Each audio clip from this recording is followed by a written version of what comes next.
Hello, good morning, good evening, good afternoon, wherever you are in the world.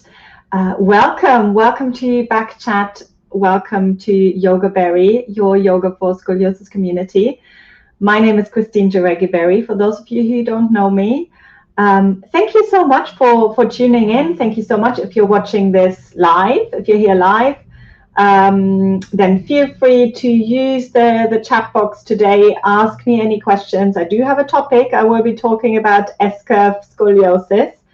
But take this opportunity to ask me any questions. I don't have an interview guest today, so I've got time basically to read your questions and to go through them and help as much as I can. Obviously, disclaimer, I am not a doctor, I am not a medical professional, I am a yoga. I have got scoliosis myself. I've been living with it for my whole life. Basically, it's always been a topic in my life. And since becoming a yoga teacher, I've really specialized in this area and have helped hundreds of people now all over the world, really thanks to the internet and Zoom.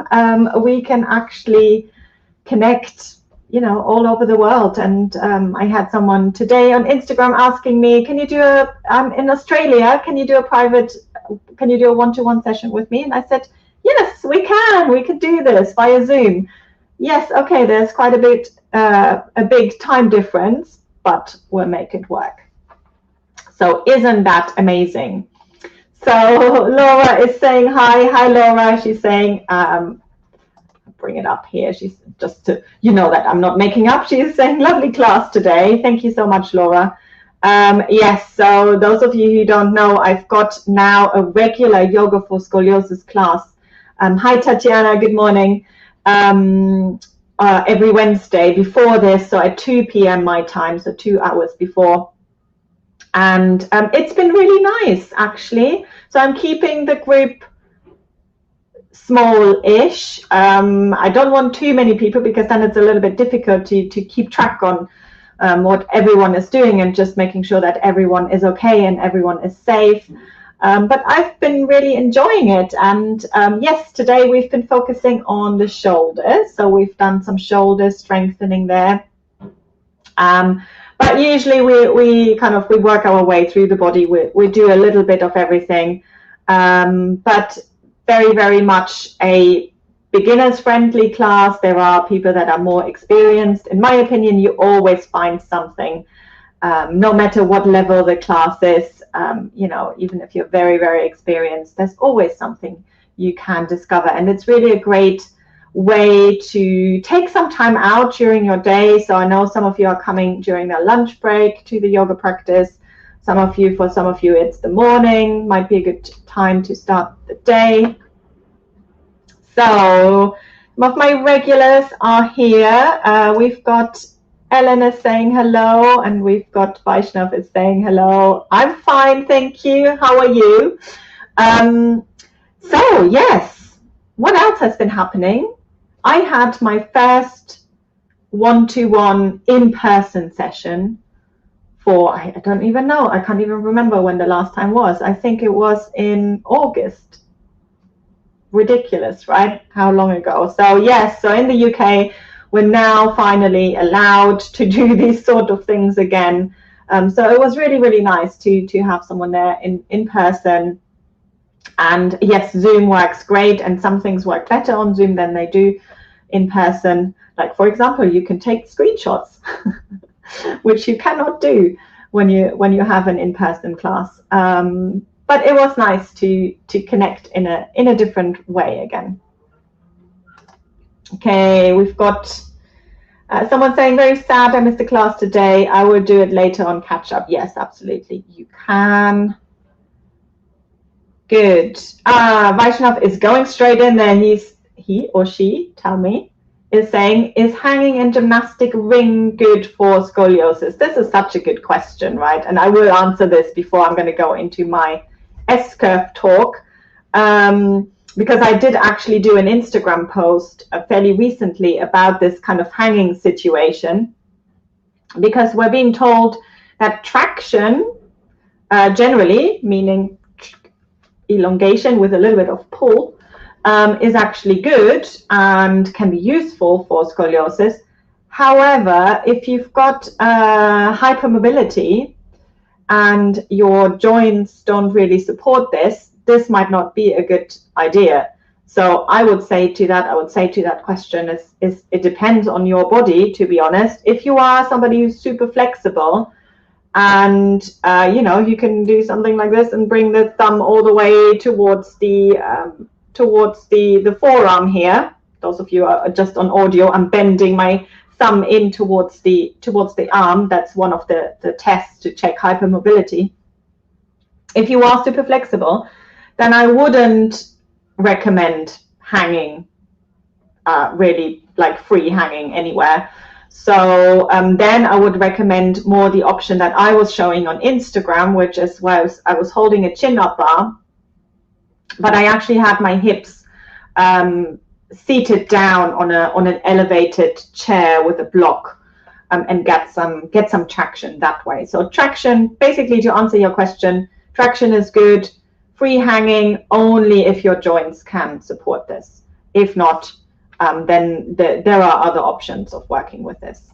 So hoping that this answers your question. Well, thank you very much for that. Good.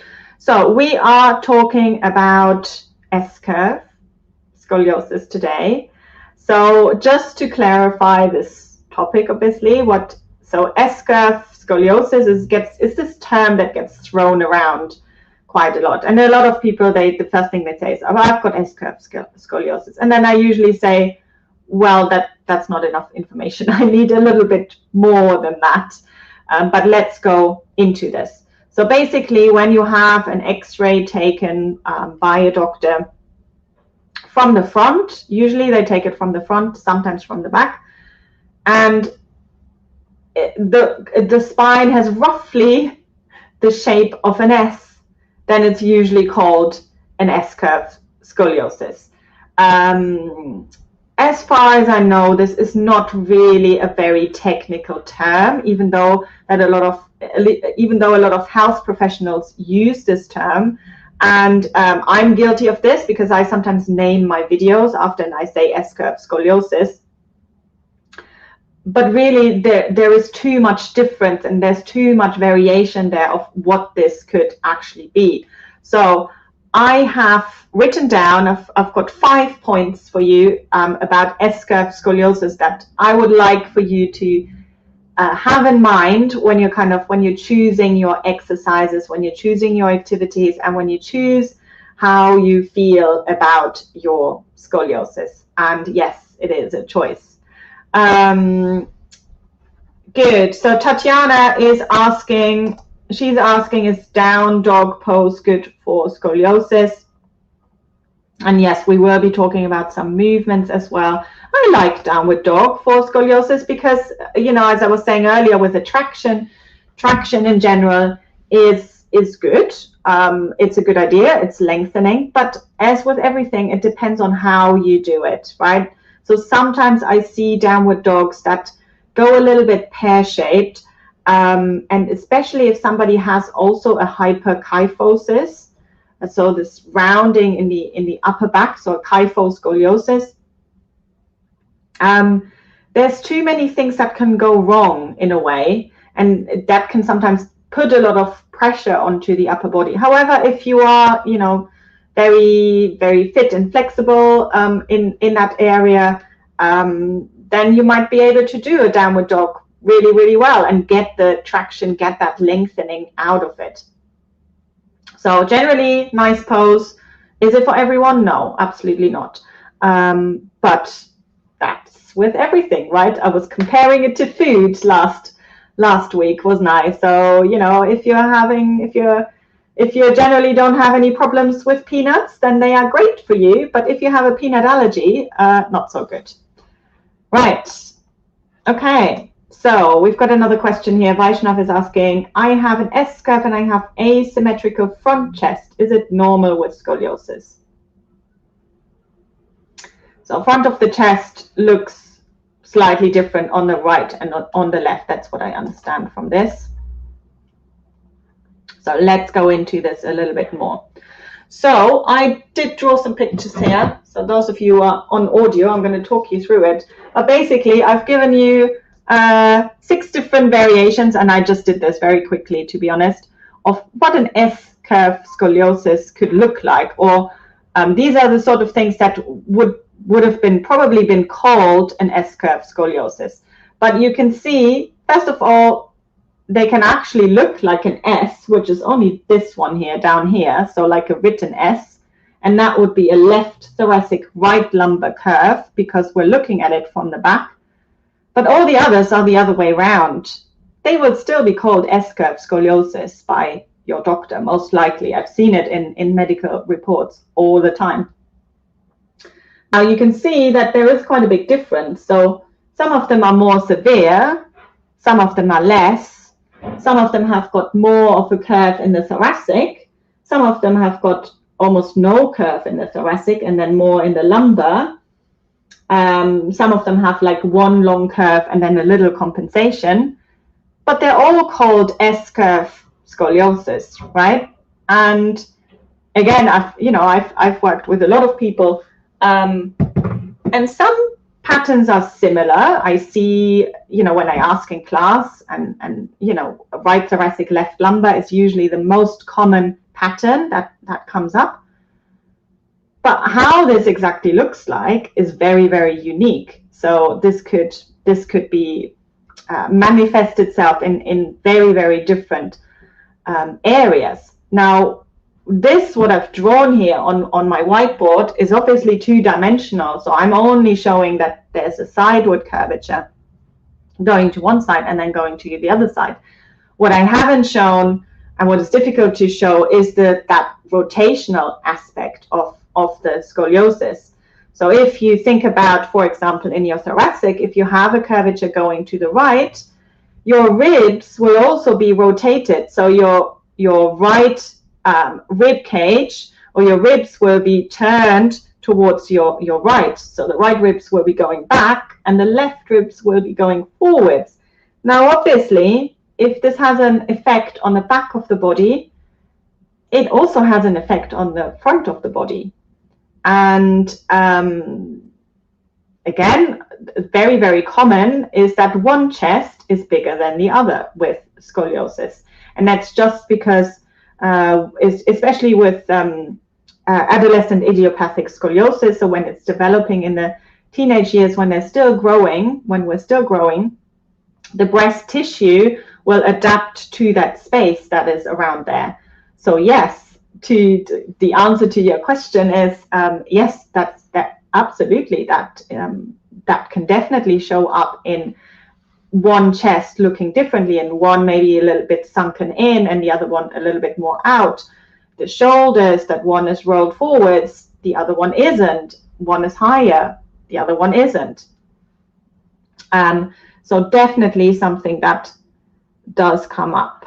Okay, so that was one major thing. Basically, that was my point number one. They're not all the same, right? There are so many different variations. So Laura is asking, which pose do you think is best for releasing and relaxing hips, considering an S-curve with main curve in the left side?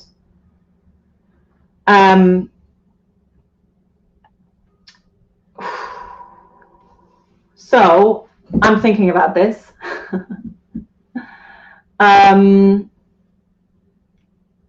So obviously, again, so now we're talking about the lower body, right? So we've gone kind of what's going on in the upper body. Let's talk about that S part in the lower body, which will be in the lower spine, in the lumbar spine. And because of this rotational aspect of the scoliosis, so we talked about the ribs moving to the right. Now in the lumbar, if you have a left lumbar curve, this will obviously be the opposite. There are many ribs there in the lumbar, in the waist, in the lumbar spine, but all the muscles and the tissues are still creating that rotation, or that kind of molding itself around the spine. So that rotation will also be present in the lumbar spine, basically from the spine, but also from the tissues. That means everything, pelvic floor, and I did a chat actually with Sarah Parker about pelvic floor issues, big part, you know, of your pelvis, obviously, very important part as well. Psoas muscles, so your part of them are the hip flexors, but they attach to the very top of the lumbar spine, and then they go over the front of the hips and attach to the attach or insert one of them into the inner thighs. So obviously they can be out of balance. They can, you know, carry some differences in them. The pelvis itself can be rotated. And generally being pulled over to the side. So this is just to say, first of all, yes, there can be tension.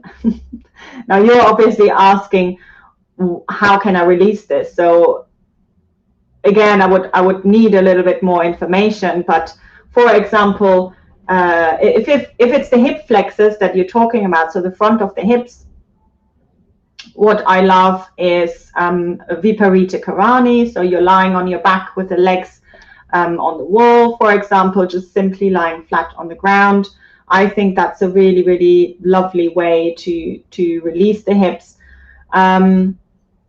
Generally with hips, I've gone a little bit more conservative over the years. So I used to do a lot of stretching, but I don't do that much anymore. So I do like gentle, small movements, and then kind of softening, opening, rather than big stretching. But obviously, if you are a kind of a generally very tight and muscly person, then you might benefit from things like pigeon pose as well. But most of us, and don't really have that problem. And I find that a lot of people that have scoliosis are also hypermobile. So for them, I would more kind of suggest some restorative poses like Viparita Karani, for example.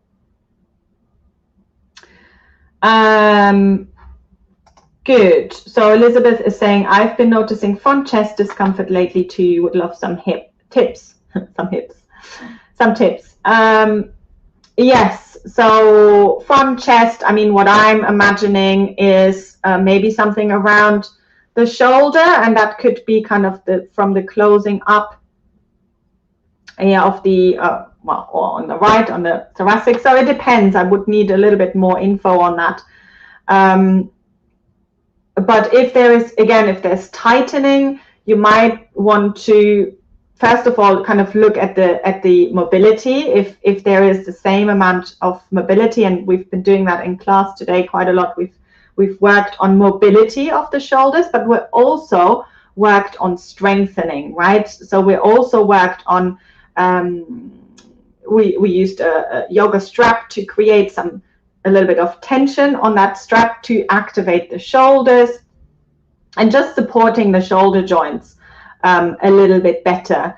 And also this kind of brings out some of the imbalances as well, and it just highlights, and then we can work with it. But yes, the pecs can be tight, obviously, so you might want to do a little bit of gentle kind of chest opening, but I wouldn't do kind of a big back bend. Maybe just rolling up a towel, for example, or rolling up a blanket and then lying over it, and then the arms out to the sides to get a little bit of a stretch here across the chest.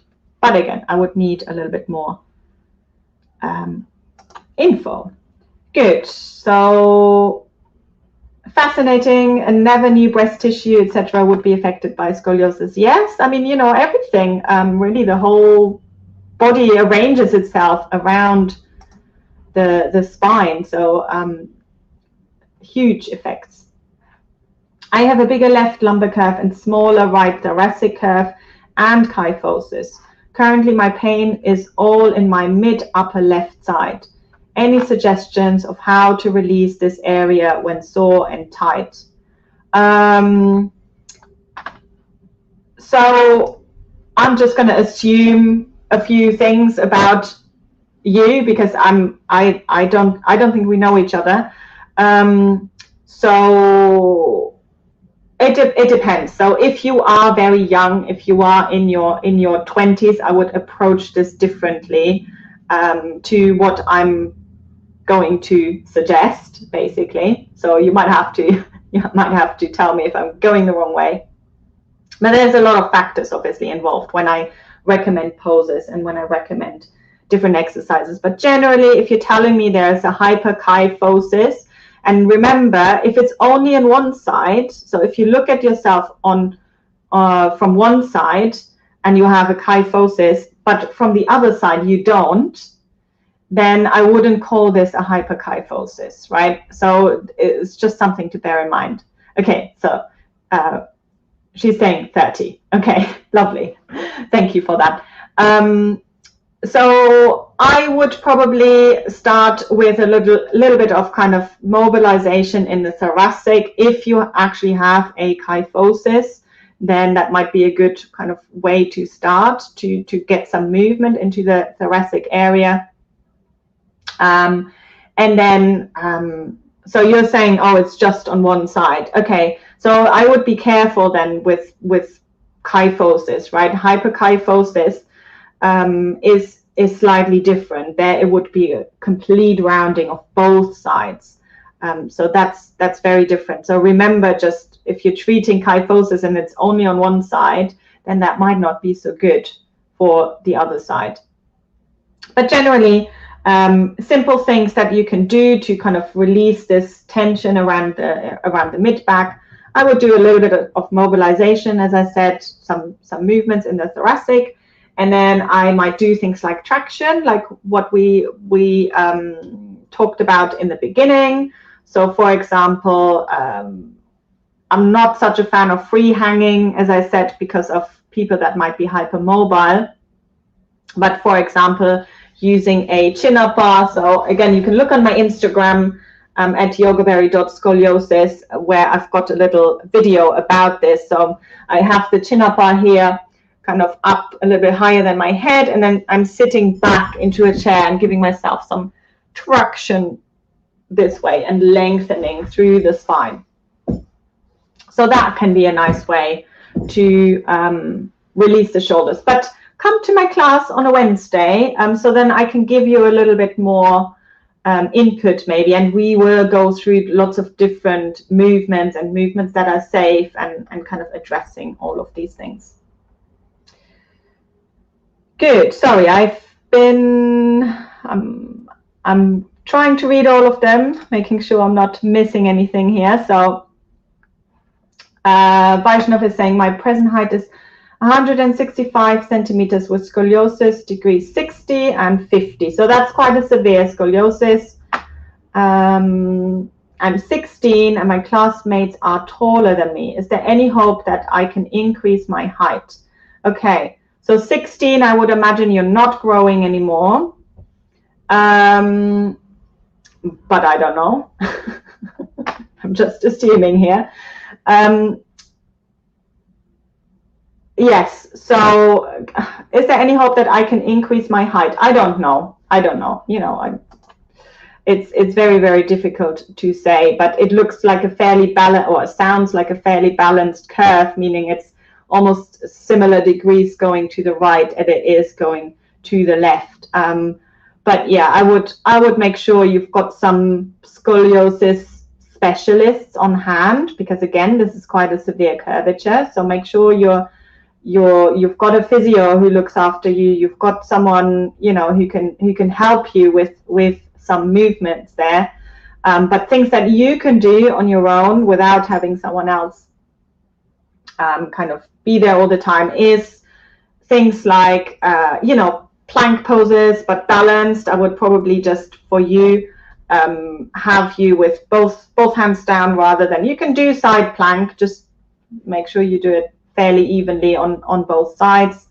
Lots of strengthening at this age. I wouldn't work a lot on mobility because you probably don't need it. Again, just assuming without knowing you at all. Okay, so you're saying the doctor's saying you still have some growth. Okay, so okay, I don't know what they have suggested, obviously, but I would hope that they have suggested some treatments for you. And usually by that sort of curvature, you would probably be offered a brace. That might be a little bit late. But yeah, make sure that you stay strong swimming, some weight training if you do it, you know, mindfully and don't overdo it. But generally, upper body strength, core strength, really, really important. Okay. Char is saying, my left lower ribs rotate outwards. What are the best poses for de-rotating the spine?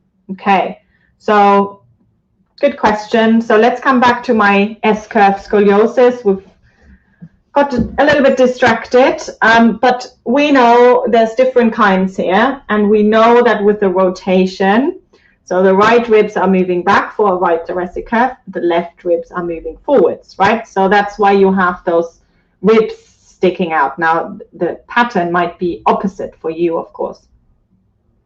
So what can you do to derotate? Could you just twist the other way? That would be nice, right? If you can just reverse the twist, basically. Usually that's not kind of the first approach, just because there's, if you have an S-curve scoliosis, don't forget that somewhere else in the spine you're twisting the other way, below and above probably this curvature, so that you're probably going further into your rotation when you kind of twist to the side. Now, twisting can feel quite nice to release some tension, and I use it for that, and to kind of, especially if someone is really stiff and doesn't have a lot of movement, we work a little bit on that. But generally, if you think about correction or improvement of posture, of balance, I would think about more lengthening up. And then maybe also what is very interesting, what I found very beneficial, I also have left front ribs sticking out. Think about what's happening at the back of those left ribs, right? So there is an area which is really squashed at the back. So can you think about creating some space there? And maybe just even bring your hand to your back into that area where at the front you've got the ribs sticking out. Can you breathe into this area to fill it up a little bit more? And then you will already feel maybe that those ribs at the front are settling down. Okay, good. Thanks so much. I work during the day, but have been considering joining the Monday classes. Yeah, so Monday is a general yoga class, which you're very, very welcome to come and join as well. Obviously, it's not scoliosis specific, but I do have lots of students that have scoliosis in the class as well.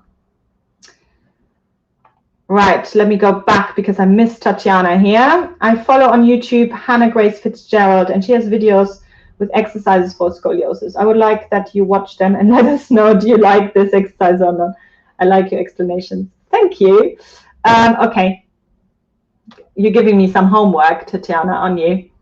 I've been forced this week as well to watch my own videos again, which was a little bit like, ooh, I don't like that. Because guess what? I'm learning all the time as well, right? So if there's a video that I recorded 3 years ago, I'm not always convinced that I would still do it the same way, right? So I also have to go through my own videos and have a little look of what's going on there. And but that's just the way it is. So I will write that down. I will have a look at her videos. And if you have a specific one that you want me to look at, then let me know. Then I can do that. I haven't heard of her, so that's interesting. Lovely. So we've got Tay asking, do you believe in scoliosis surgery? I'm 21 and have prevented surgery, but I'm tired of having my ribs stick out. Oh. Sometimes surgery is necessary, and sometimes surgery is done because because the scoliosis could progress so much that it would actually be life-threatening, and that vital organs would be threatened or involved. So do I believe in surgery? Yes, absolutely. I believe in surgery. Sometimes it is the only way, right?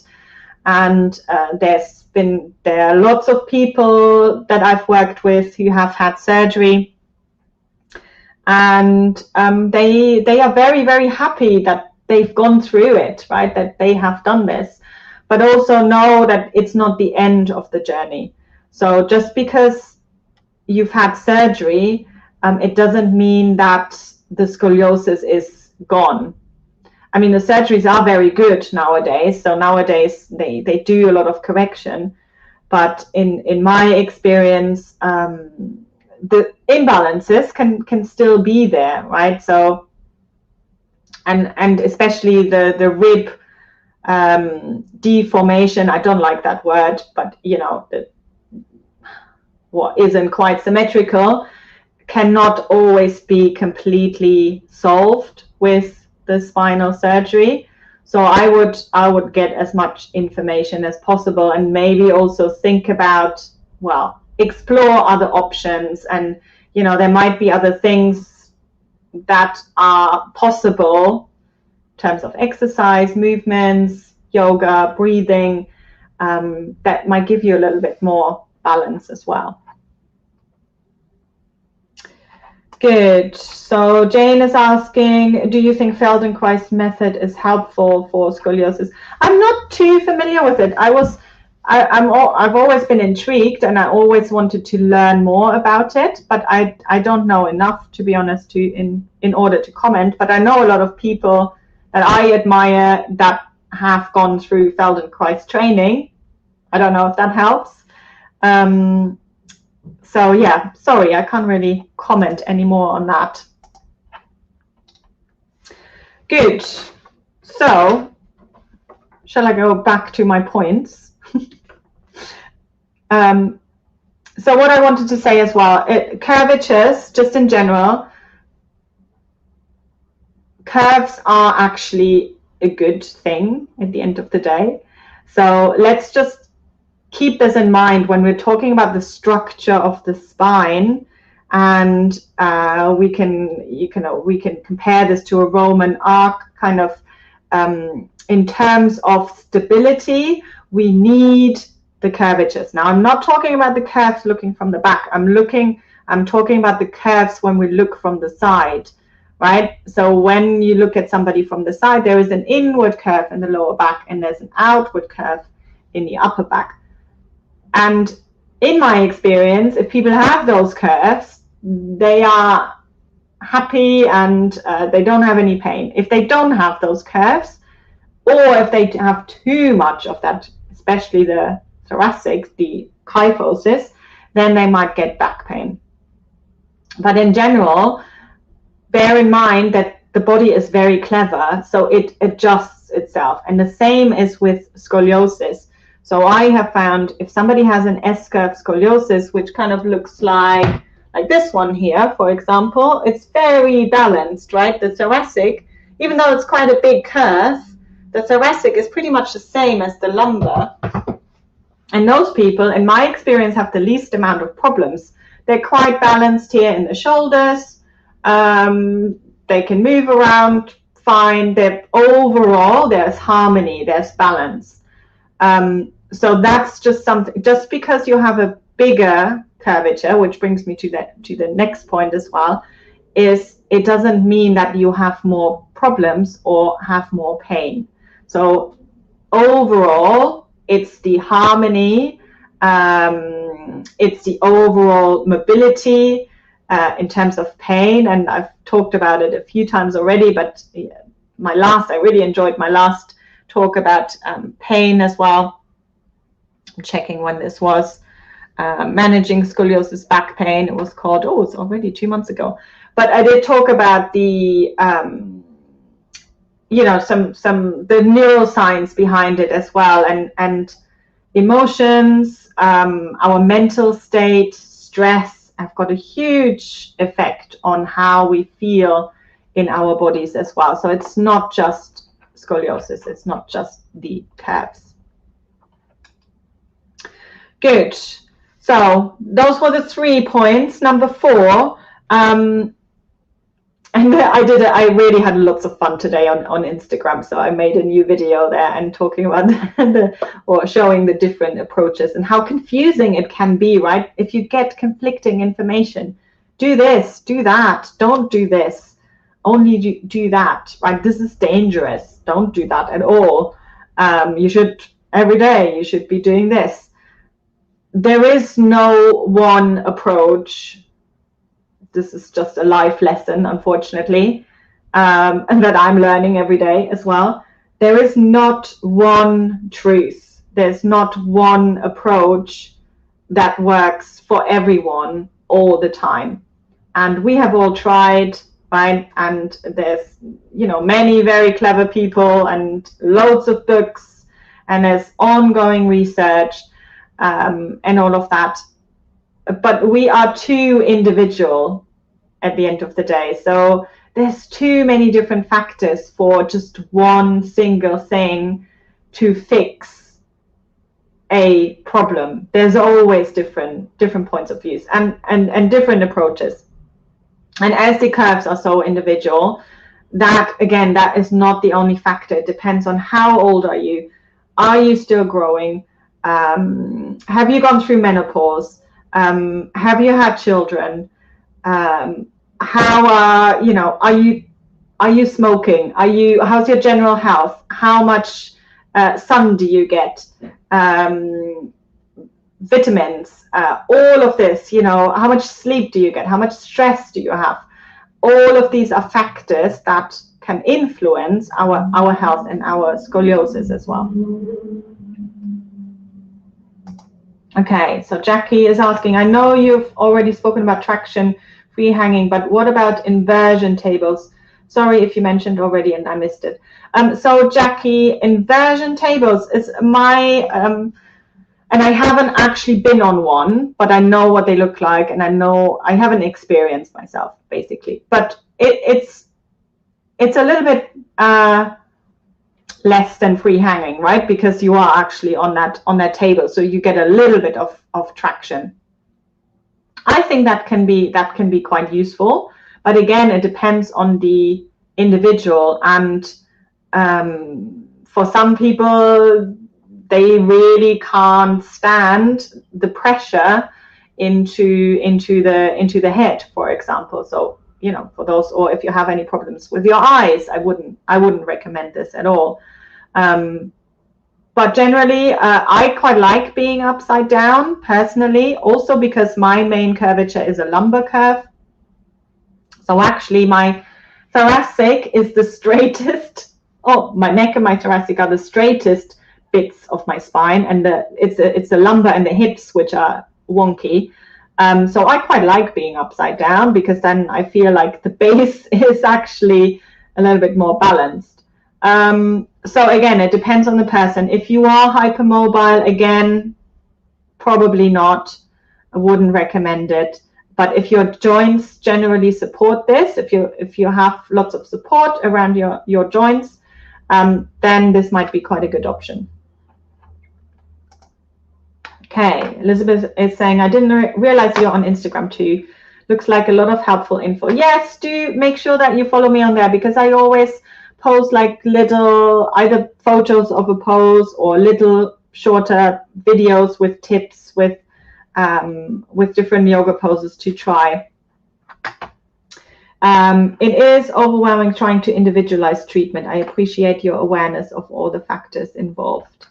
Yes, it is, and it is very, very difficult. And you know, the more I learn, to be honest, the more I realize how complicated it is. And I've started with just creating YouTube videos, and mainly of my own practice. So bear this in mind when you're watching my videos, that I'm sharing my own personal practice there. But then the more I learned and the more I worked with people, I realized how individualized this actually is and how complicated it is. So nowadays I much prefer working either one-on-one with people, or doing like a small group class. So yeah, and you know, my online courses usually I limit the numbers as well, because it's, you know, it's so many different things obviously that are going on there. Lovely. So Candice is saying, thank you for the wealth of information you bestow. Oh, thank you so much. Yes, I do believe in sharing, and I believe that if you find something that works, it's your responsibility to share it. It might not help everyone, but it might help even one person, right? And then that's amazing. Okay, so we talked about, obviously, so we talked about not all the curves are the same. Some curves are good. They provide us with support and structure. Just because you have a bigger curve doesn't mean that it's necessarily painful. And number 4, there is not one approach that works for everyone. Number 5 is the last point for today. And we did talk about this already. You really need to understand your structure, and you need to understand the 3-dimensional aspect of your scoliosis if you really want to get into detail. Now, having said this, a lot of people go through life and they don't even realize that they have scoliosis because they never have any problem. I had someone in a one-to-one session this week, and she said she was in her 60s, and she only realized a couple of years ago that she actually had scoliosis, and she had it her whole life because the doctor said it's actually idiopathic adolescent scoliosis. So yeah, some people do not have any problems for a very, very long time, but a lot of people do, and a lot of times kind of menopause type of time is when things are usually getting worse, and it's a little bit of a wake-up call sometimes for people that they then have to start and do things. And if you do, then it is important that you understand that it's not just a simple, oh, because I'm curved this way, I just bend the other way. It doesn't quite work like that because of that rotational aspect, because of all the compensations. Whenever you twist or turn to one side, somewhere else in the spine you probably turn to the other side. So there is so much more going on there. But general movement is really, really good. Again, have a look on my YouTube channel. Don't go back too far. But yeah, the most recent videos, go on my Instagram. There's plenty of things on there that I'm sharing. And yeah, you can always join me for a group session on a Wednesday, or get in touch for a one-to-one session. So thank you so much, everyone, for this. I enjoyed this. I enjoyed all your questions, and I hope that this was helpful. Next week, I'm going to talk about daily living activities. So we're going to talk about sitting, sleeping, standing, carrying, and moving generally. So I hope you can join me for that. And yes, otherwise, thank you so much for listening, and I talk to you soon. Bye.